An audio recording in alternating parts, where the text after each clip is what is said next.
Baik, ketemu lagi dengan Victor dan kali ini saya akan berbagi mengenai sebuah istilah ya. Istilah ini sering digunakan di dunia statistik sebenarnya. Tapi saat ini kita coba implementasi di dunia web analytics ya. Istilah itu adalah cohort analysis ya. Jadi, apa itu cohort? Ya, kita akan coba belajar bersama-sama ya. Oke, jadi cohort pada dasarnya adalah set atau grup dari orang yang memiliki kriteria yang sama.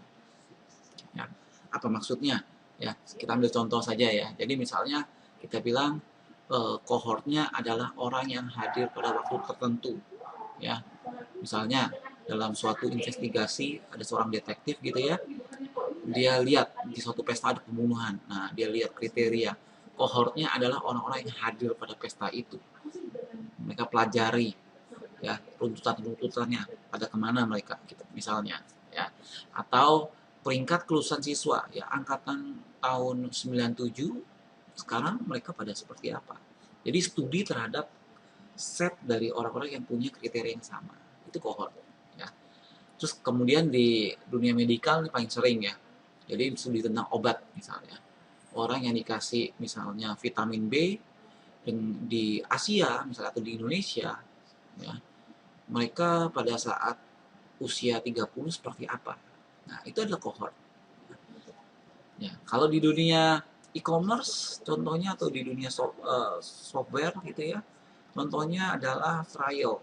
Ya, orang yang trial ya sebenarnya setelah 30 hari, misalnya kita punya trial 30 hari, setelah 30 hari mereka akan jadi buying atau mereka tinggalin softwarenya. Ya, itu cohort juga ya. Nah, gimana dengan website ya? Di website, saya ambil contoh saja deh ya, kita langsung buka analytics-nya ya. Ini adalah contoh di website. Oke.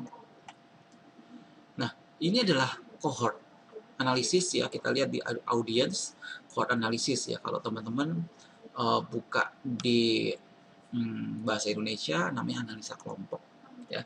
Saya pakai bahasa Inggris dulu ya.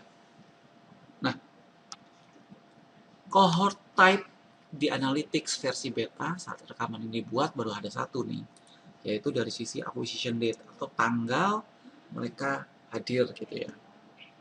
Nah, contohnya apa?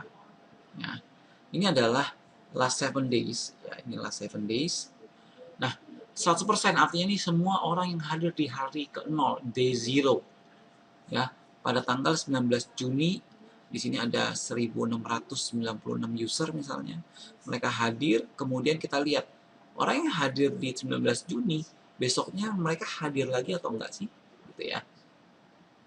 Nah, kemudian orang yang hadir di 19 Juni hari H+2, ada berapa persen yang kembali lagi? Ya, ini adalah cohort ya. Cohortnya adalah acquisition date. Ya, yang orang tanggal 20 Juni di hari H+5. Ya, jadi studi terhadap orang-orang yang punya grup yang sama ya. 20 Juni, di sini ada 1.200 orang. Di hari kelima mereka kembali atau enggak. Oke. Ya, ini adalah acquisition date ya, cuma ada satu. Di sini kita bisa lihat data range-nya 7 hari, 14 hari, 21 sampai 30 hari. Kemudian kita bisa lihat by hari atau by week atau by month gitu ya. Contoh, bisa kita bilang by week, last 6 week ya. Orang yang hadir dari Mei sekian sampai sekian, mereka di satu minggu setelahnya kembali lagi atau tidak. Ya, ini kalau kita by week. Nah, gimana dengan matriksnya? Ya, matriks atau alat yang diukur ya. Kalau user retention berarti session. Ya, kita bisa ganti lagi, misalnya kita bilang revenue.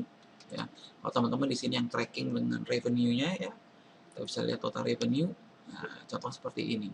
Ya, jadi di kelihatan nih di tanggal 22 Juni ya, orang-orang yang hadir tanggal 22 Juni menghasilkan transaksi total 1 juta ya, 1.100.000 di sini ya.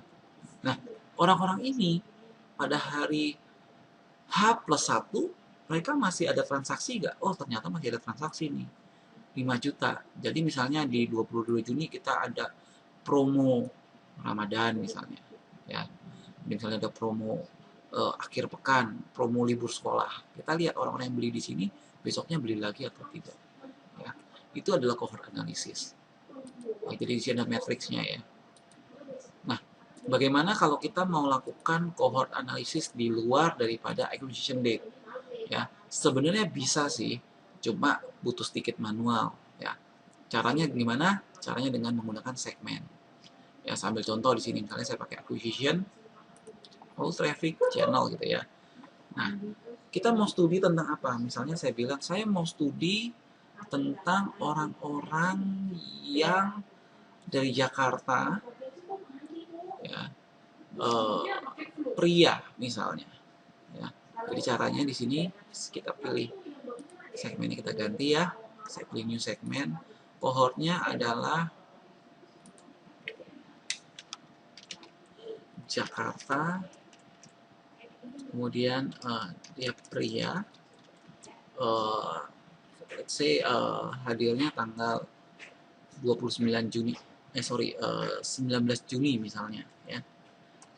Kita bikin cohortnya seperti ini ya. Jadi kita tinggal set ya, pria ya. Locationnya kita bilang di sini city-nya adalah Jakarta ya. Kemudian hadirnya date of first session itu dia 19 Juni saja misalnya ya. Kita save.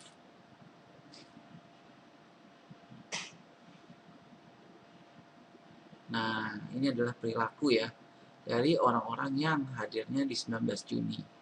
Ya, ini adalah cohort sebenarnya ya. Jadi ini cohort Jakarta 19 Juni, mereka datang dari organik, mereka dari direct, dari paid ya.